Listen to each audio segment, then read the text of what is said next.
அம்பத்தூர் அருகே உள்ள அயப்பாக்கத்தில் உள்ள மத்திய போதைப் பொருள் கட்டுப்பாட்டு சென்னை மண்டலம் செயல்பட்டு வருகிறது. இங்குள்ள காவலர்களுக்கு கிடைத்த ரகசிய தகவலின் அடிப்படையில் செங்குன்றம் சோதனை சாவடியில் வாகன சோதனையில் காவலர்கள் ஈடுபட்டு வந்தபோது அப்பொழுது சந்தேகத்திற்கு இடமாக வந்த ஈச்சர் கண்டெய்னர் லாரியை சோதனை செய்தனர். மடக்கி சோதனையில் கண்டெய்னருக்குள்ளே மூட்டை மூட்டையாக கஞ்சா இருப்பதை கண்டு போலீசார் அதிர்ச்சி அடைந்தனர். பின்னே உள்ளே இருந்த 845 கிலோ கஞ்சாவை பறிமுதல் செய்து முதற்கட்ட விசாரணையில் ஆந்திர மாநிலத்திலிருந்து கஞ்சா கடத்தி வரப்பட்டு சென்னை மற்றும் அதன் தொட்டு வட்டார புறநகர் பகுதிகளில் புழக்கத்தில் விட இருந்ததாக இந்த கஞ்சா கூறப்படுகிறது.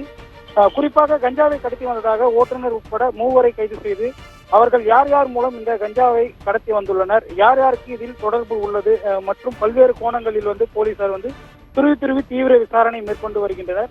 குறிப்பாக பிடிக்கப்பட்ட கஞ்சாவின் மதிப்பு சுமார் 2.5 கோடி மதிப்பு இருக்கும் என கூறப்படுகிறது.